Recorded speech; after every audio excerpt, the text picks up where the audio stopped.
Okay, I'm so excited, you guys. Welcome back to the Honest Art Podcast. Supporting artists and not even supporting artists, but yes, supporting artists, but actually like watching artists shine and thrive and see what they can do in the world is my passion. And so I'm so excited to be introducing you to today's guest, Margie Woods, because she is such a soul-centered artist. Her art is cool as shit, but she also takes what she does as an artist and she shares it with other people. And she's just incredible. So I can't wait to introduce you to her. As you listen to the podcast, I hope that you will put yourself into her shoes a little bit, because she's going to be sharing like how she came to art, a little bit of her story and how impactful art has been for her. So welcome, Margie Woods. Hey, girl. Hi. Thank you so much for having me. This is very, very, very exciting, and I'm really honored to be here. Well, I can't wait. Like, now people all over the world are going to know who you are, which is very exciting. I first met you when you applied to Studio Elite, and I was able to go through all of your information, see your work, just kind of learn a little bit more, about who you are as a human. But I had no idea that you were going to be as special as you are. And we've, gotten to know each other more and more through Studio Elite. I was lucky enough to get to hug you in person when you came for the Studio Elite retreat, and we painted together and we drank some tequila together. And then I get to see you again for another workshop. But can I just read a little bit because I don't want to forget anything. Let me just introduce the audience like formally to who you are. Okay. Yeah. Okay. I love the way you wrote this, by the way. Margie Woods, like margarita with a hard G. I'm sure you get that all the time, right? Margie, probably. Yeah. It took me till I was in my 50s to figure out that little memory peg for people, and it works like a charm now. Like margarita. Yeah. So Margie wears many creative hats. She's a mixed media artist. Her work is incredible. She's also a creativity coach and portrait photographer known for capturing a person's true, raw essence. She facilitates heart-centered workshops and one-on-one sessions that invite people to dive deep, loosen up, and learn to use art as a tool for healing and self-care. And we're going to get into this a little bit more, because I know that you know how to help facilitate this because you've used this for yourself, right? Yeah. So can you tell us a little bit how that happened, like a little bit of your story and how you came to using art in that way? Of course. Yeah. It's, I always say art. Before you start, by the way, for those of you on YouTube, I know you see my sassy cat right here who's trying to like seize the spotlight. But anyway, go ahead, Margie. Hello, kitty. My dog is sleeping over there somewhere. So I always say that art saved my life, and I really believe that. And I was creative when I was little, but I don't think I really like pushed myself into it. I got more into photography as a young person, but I always felt that inside me. And when I was in my 20s, I remembered some very traumatic things that happened to me as a child. And that sort of started my healing journey. And I was kind of on my own with it, sadly. I was just trying to find my way and, started talk therapy and all kinds of things. But probably in my mid-20s, I started like messing around with making art. I don't know. If I showed you the stuff I was making then, you'd laugh. It's like little silly greeting cards and things like that. But I was very driven to do it. And then I started, taking some workshops, and I took this one workshop from a woman who's still a dear friend and a mentor, and it was called visual journaling. And it was sort of like using art to kind of document your life or whatever, what we would call art journaling now, I guess. But that sort of like catapulted me into this process that I still use to this day, which is just using art to express myself, because I don't have almost any memories of my childhood, that they're like very repressed. And so art was a way to access like the feelings I had in my body that I couldn't put words to. And I didn't even know that back then. But as I kind of got older, and then I went to school and got my master's in psychology, I started to put it all together like, oh, this is actually healing me. And so after I graduated and got my master's, I was training as a therapist, and I realized I don't really want to sit in a room and be like a traditional therapist. I mean, nothing against therapists at all, but that's when I developed my workshop in 2007. My company's called Language of the Soul, and that was sort of where it was coming from, is just helping people tap into their soul and express what's in there without the need for words. So that's kind of how it all got going, and it just has taken on a life of its own. And teaching and my own personal art practice, I can't live without it. Yeah, no, and you and I have a lot of similarities in that. I knew that we unfortunately shared the childhood trauma experience as well, but I also had no memory of any childhood trauma until I turned 15, and then all of it started flooding back to me. And I wish I had had the tools. I wish I'd had art. I didn't have art at the time. I didn't have anything at the time.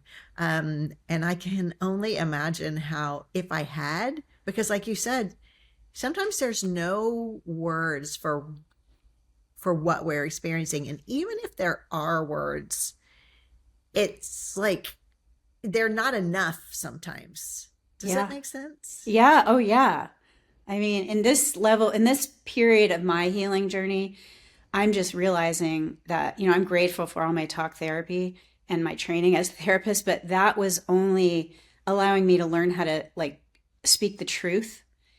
But it was really when I started doing art and other forms of therapy, like, like somatic stuff and EMDR. And that's when I realized like all this stuff is in my body and it just needs to be expressed. And I don't think words can do that, honestly. I don't think so either. And one of the things that I really admire about you, there's so many. We're gonna also talk about your sailing thing, because that's the coolest thing. It's just so cool as shit. It's amazing. But one of the things that I really admire is, it's one thing to get really expressive and put it all on the canvas and put all this trauma, anger, sadness, whatever, despondence, whatever it might be. But then what? It's like now you've got all of this paint that you use and charcoal and canvas and all of that. And what you do is you really create gorgeous art from it. So it's not that you just put it on there. You have the skills to transmute it into something that I'm lucky enough, because, we do art critiques every month in Studio Elite. And so just to be able to see how your work has deepened and is just absolutely stunning. I can't wait. We're going to share your Instagram handle and all of that with people so that they can check it out too. But I hope you know that is not the case for a lot of people. We know how to process it and get it out, but we're not always quite sure what to do with it after that. Well, I think that's been a process for me too. I mean, I think this period of my life, like not only am I doing this deeper level of healing, but I also am nurturing myself as an artist, which is why I'm in Studio Elite and why I've chosen, like this last year has been, I kind of call it like putting myself through grad school, like not only with another grad school, not only with like healing stuff, but with art, and learning. I think that learning all the techniques and things that I'm learning with you and a couple other people that I've taken a few workshops with has allowed me to do that more. So I think if you look through all my art journals from the last 30 years, you'd see some stuff where you're like, that's like, I call it vomiting on the page. It's like sometimes it is that. And I tell my students that, like, sometimes it really is. But there are those magical moments when it's always transmuting, I think. But I think when you can take it and like really turn it into beauty and light and all of that, it's very powerful. But I try not to get attached to that at the same time. Yeah. Well, for sure. We can't get attached to it. But when you were speaking this, when you were talking about that, I was just thinking that's so powerful. And when you see your art because it doesn't have like a self-edited feeling to it. It doesn't feel like, we were just in a workshop here in Austin in October, and there was, I guess, 12 of us in the room, and everybody's work was really unique. But you can see that yours comes from this very deep well, this very deep place. And then in addition to when you were painting, you were just creating, right? You were doing some, what was it you were doing? I'll let you say. Well, I mean, first of all, like that, I had a real intense experience in that workshop where I had some really big feelings come up, like almost like memories, but like sensory memories of some trauma in my childhood. And this is what's been happening lately as I access these parts of me more deeply. And in that workshop, we were doing a meditation and I couldn't close my eyes because I felt myself dissociating. And because of this thing that had gotten triggered in the morning. And so I think like that was such a powerful experience. First of all, you gave me the best hug ever and just like held me after I randomly broke into tears. So I'm very grateful for that. But Absolutely. I think what happened after that is that whatever that was started coming out on the canvas. And then I kind of felt like the canvas had been like finished. And so I started just doing like jelly plate prints and rolling paint on papers and just like making marks and, making collage papers, which is another thing I love to do. And it was like I couldn't stop because it's like whatever that was just needed to come out. Yeah. And it was, it's just very satisfying and very healing. Feels good. So we're talking a lot about healing and doing this work through art and everything. What would you say to people who are like, yeah, that sounds scary. I don't really want to do that. That seems like it would be a little too scary to tap into, or I'd be afraid to do that sort of work.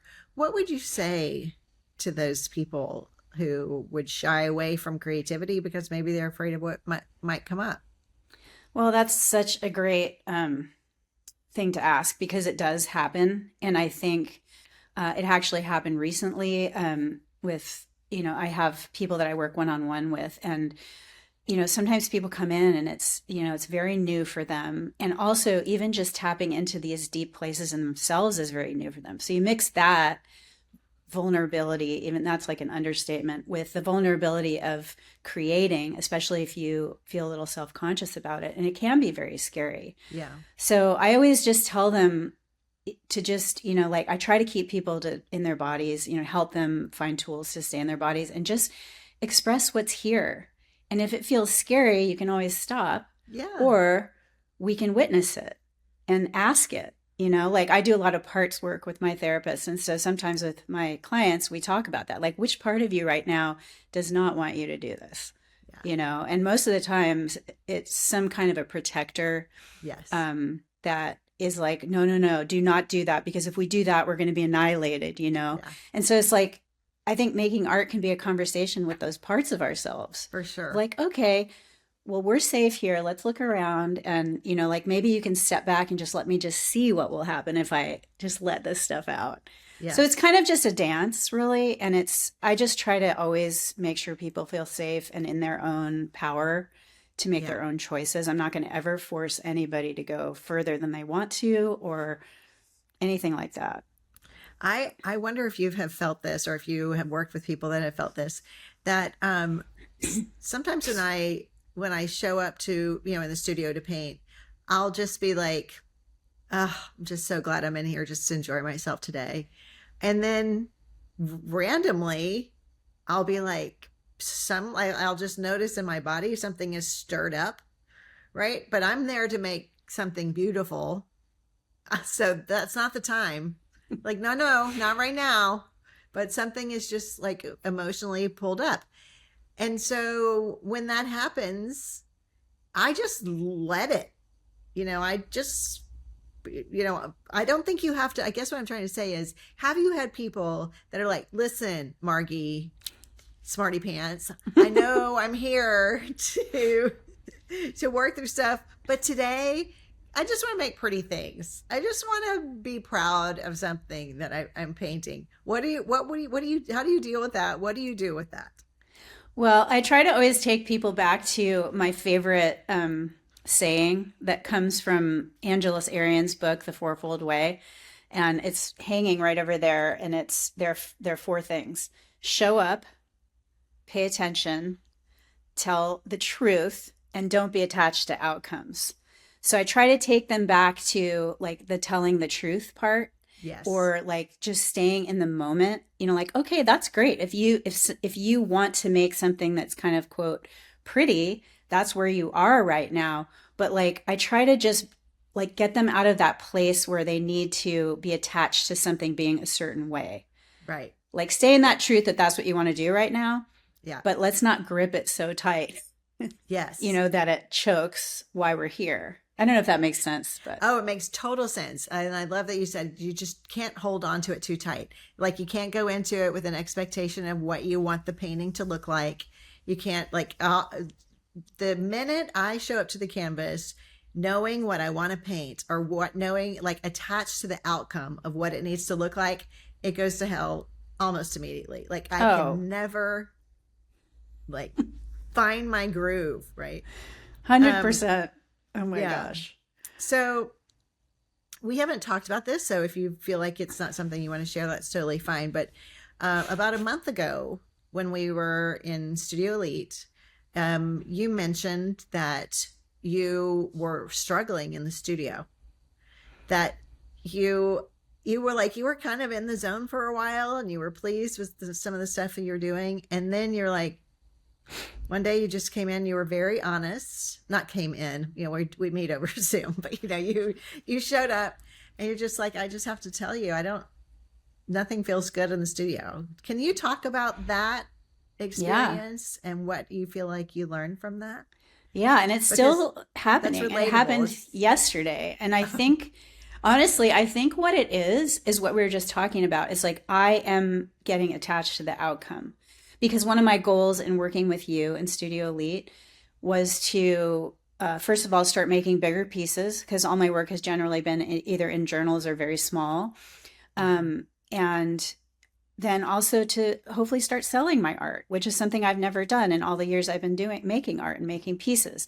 So I think that this mindset shift of mine, that that's my goal, has got me a little gripped into like, well, I need to paint something that people are going to want to buy, or Right. that like looks good, or like, does that look like a nice piece? And the minute I get wrapped up in that, it is like a diarrhea explosion on the wall of my canvas. I'm sorry if that's inappropriate Right. No, it's like to a say. curse. The second Yeah.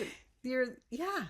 Yeah. It's just not. And I think that's where what I'm struggling with now is like this idea that I want to make something for, like hopefully public consumption, and something that is something that will relate to people and people will want to put it on their walls, but not losing that part of me that is so connected and able to just create from a place of honesty.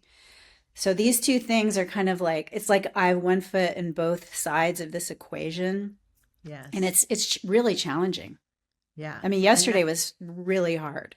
well, tell us about what happened yesterday. I know we're I going to mean, meet tomorrow in Studio Elite, but can you tell me now? yeah, yeah.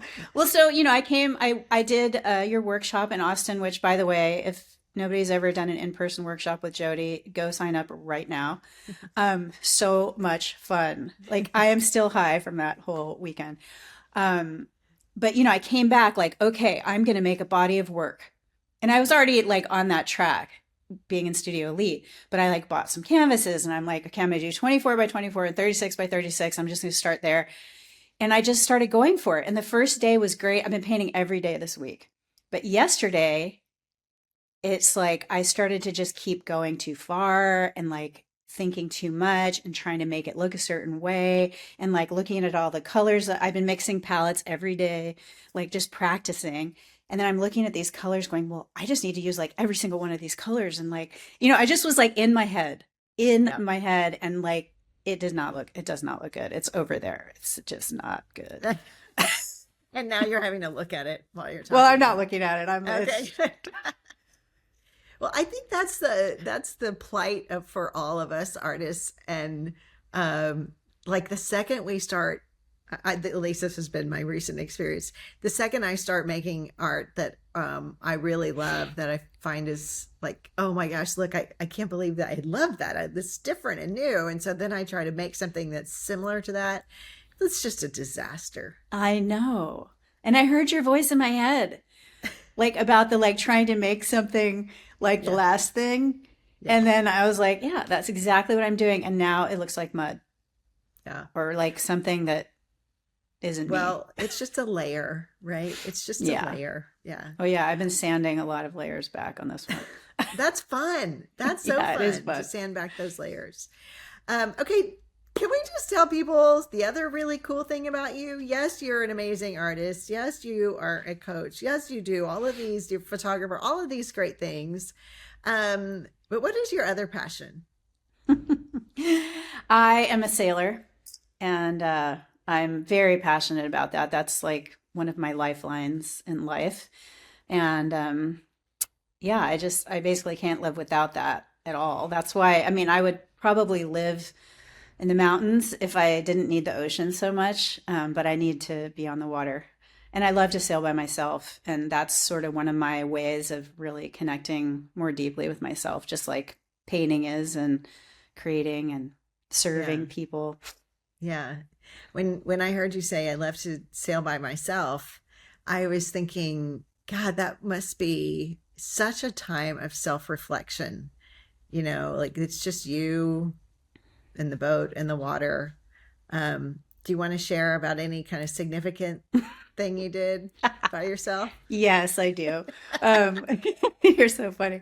I sailed to Hawaii by myself from San Francisco in 2016 in the single-handed Transpac, and that is a race. It's not the Transpac that you hear about usually. It's a smaller one, but it's been going for many, many years, and it's a wonderful race. Even though I'm not a racer really, but it's kind of like a come as you are race. And I had always had this dream to sail to Hawaii by myself. I don't really know why. My dad was a sailor and he always did it and with crews and stuff. And I was never invited, which kind of pisses me off. Yeah. Um, but I just had it in my head. I want to go do this. And then I met someone who said, "Oh, well, you should do the single-handed Transpac." And I was like, "Well, I'm not a racer." Well, you should do it anyway because they're great people and they'll support you. And it's true. To this day, they're some of my dearest friends. And my partner has done the single-handed Transpac twice, so I've been involved with them even more because of him.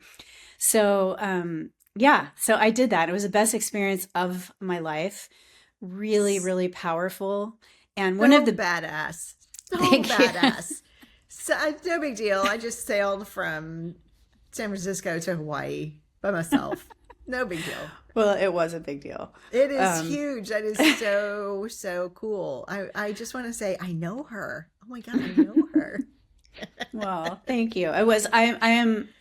I may do it again someday, but I'm just really glad I did it because I needed that for a lot of reasons. And one of the things I've come to, speaking of healing and stuff, lately, reflecting back on that, is that it was one of the only, was probably the only time in my life that I wasn't fawning or like having to do anything because somebody else expected it of me. Or, one of the ways I survived my trauma as a child was by fawning. And that's the fourth trauma response, which I didn't really fully know about until recently. But that trip was kind of like a big step in the beginning of my unfawning, where I was like, I'm out here and I just have to trust myself. I'm not doing anything to make sure everybody else is okay. So it Yeah. was very powerful for me in that way too. So that is really interesting because when we think about art, being an artist, it's very similar in the fact that not obviously not sailing, from you're like, really? No, it is though. I just made a It's- post about that yesterday. oh, you did? But it's Yeah. like you have to trust yourself, right? Yeah. You have to trust yourself. You have to trust your next right move, and it can't be for anybody else. Because the Yeah. second we try to make it for somebody else, which means to make it pretty so that we can sell it, that's for somebody else, then it's not going to have it's not going to take us where we want to go. It's the same thing with sailing. That It is is. So, 100%. And I think so that's why I sail by myself. And I also paint by myself a lot. I mean, I love painting with other people, but my studio is kind of isolated, and I don't know, there's just that moment of you don't need to tune in to like all this energy around you, which for yeah, me is a blessing and a curse sometimes. Um, absolutely. I get it. Can I ask you a few questions about your experience with Studio Elite? of course, I'm Um, ready. well, first of all, I want to say for Studio Elite, one of the things that I love, love, love doing it is because I do get to intimately know the artist within it. And, you know, am fortunate enough to call you friend.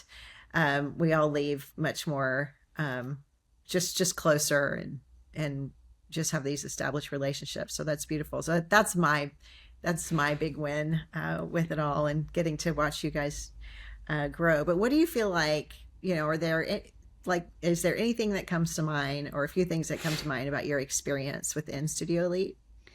Yeah, for sure. I mean, I could go on all day, really, but I think the top thing, which is kind of who you are anyway, and all the things you offer us, whether it's in Instagram or the workshops or all the things that you do, is your unbounded generosity with your hard earned. I could make me cry. Like, you have all these hard earned things that you've done for yourself to make your business thrive and to be able to give to others. Oh my God, it's making me No, emotional. I'm gonna cry. But seriously, you are so generous, like, and it's from your heart. Like, you're not just like, here's my curriculum of all the things I'm going to teach you. You're just like giving it all up. And it is so valuable. And not only just from a technical standpoint about how we can build our businesses and be better artists, but from a human standpoint, like just the connecting that comes along with it. And like, there is no question that anybody asks you that you don't just like stop and open your heart about. And not only that, but it's technically like on point. Like, you have got the information. Like, I've heard so many people ask you so many questions, and you always have the answer. Well, it's because I've fucked up so much. Nice. But it truly is just because I made a million mistakes, and I wish I'd had somebody to go, hey, don't do that. If you do it like this, you're just going to go so much better for you. But thank you. I didn't mean to. Like, that was so, so kind. Well, I it's true, and it moves me every time I interact with you. It's like you are so authentic. I mean, people throw that word around, but you are like all heart and truth and just yourself, and that shines through in everything you do. And I think that is the secret sauce of Studio Elite, and how you support all of us in being bigger and better, and also bringing us back home to our own truth and our own hearts, because that's who you are. appreciate you saying that. It's been such a gift to watch you and the other incredible women. I mean, those women are just like so good. Everybody's art is different. Everyone's at a different place. But, as I say, I always try to be sure it's an asshole free zone so that everybody feels safe being authentic, and, sharing what's really going on with them when they, like we said, you walk in. Why do I keep thinking we are walking in on a computer? When you come and you say, I just have to be honest, I'm not feeling it, Yeah. or I forget who was saying, this is all just, I'm not excited anymore. This isn't really fun, because there's so much business stuff that goes into it, because face it. I mean, you wouldn't be in Studio Elite if you didn't want to make it a business. That's really the whole goal. Right. Yeah. But it can get heavy, and it has to be a safe place for people to say, I'm not having any fun, or let me just share a great win that I had, here's a Yeah. win, or there's a win. Yeah. Yeah. It's a Well, very thank you. safe space. I mean, that's another thing that I was going to say, is the community that gets built and the friendships and, just the connection, just the fun. I mean, it's not all like, let's just talk about our businesses. I mean, it's fun, and it's like, it's real human relationships, which is so nourishing. Oh, I think so too. I think it's just, I just think it's a really unique experience, for me as well as, hopefully for the artists. I really try to make it. So um, a lot of people are reluctant to join Studio Elite for various reasons. Obviously, the financial investment is there, but it's not just financial that a lot of people are reluctant to join. Many people are afraid because they feel like they're personally not there yet, or where's there anyway? What Yeah. is that, right? They personally are not there. Maybe their art isn't there. Like there's all kind of reasons why people will talk themselves out of making this investment in time and effort and money in themselves. What would you say to that, to those people? Well, I mean, everybody has their own realities, and I think the financial piece, it is a big investment, and obviously you have to be sure that that is doable for you. I mean, so I'm never going to like force somebody to do something Yeah. that they can't afford, but at the same time, it is a leap that's really worth taking because it is a big investment, but the return on that investment, it is tangible, and also I think it reverberates through like everything else in life. I mean, yes, I'm learning so many skills to build my business, but like I can feel myself opening in other areas of my life and also in my own just art practice. And I think I look forward to showing up every week and connecting with everybody. And there's always something new to learn. And it's just all I can say is go for it. It's so worth it. And like I know we only have a few months left and I'm already like so sad. I'm like, I just want it to keep going. I It's know. very, very special. I would say if you're on the fence and you can pull it off, go for it. You will never, ever regret it. Thank you. Yeah. What about for those people who feel like they personally are not a good enough artist yet? Like, Well, I mean, I think I probably felt that way when I signed up. And but I think what I would say to them is that you are walking into a safe space where you're going to be so encouraged to grow and learn more techniques and learn ways to make your art like quote better. You are one of the most what's the word? It's like you're very true, but also so gentle in your critiques. So it's like you're telling the truth. You're not just like blowing smoke, but you're so kind in the way you deliver the information. And it's always about lifting that person up and helping them to see what could be better. And so it's just it's not scary. It's just going to make you better and better and better. I hope so. I will say everybody is scared that first time or the first or second time. We're all scared to death to get on the call. I'm scared too because I want to, make sure you guys get value out of it. But it is scary. I know it is, but it all works out. We're about to wrap this up, but Margie, we've spent several months together now and now several workshops. But what do you think is one thing that people would be surprised to know about you? Well, I mean, I think the sailing part was one of them, but let's see.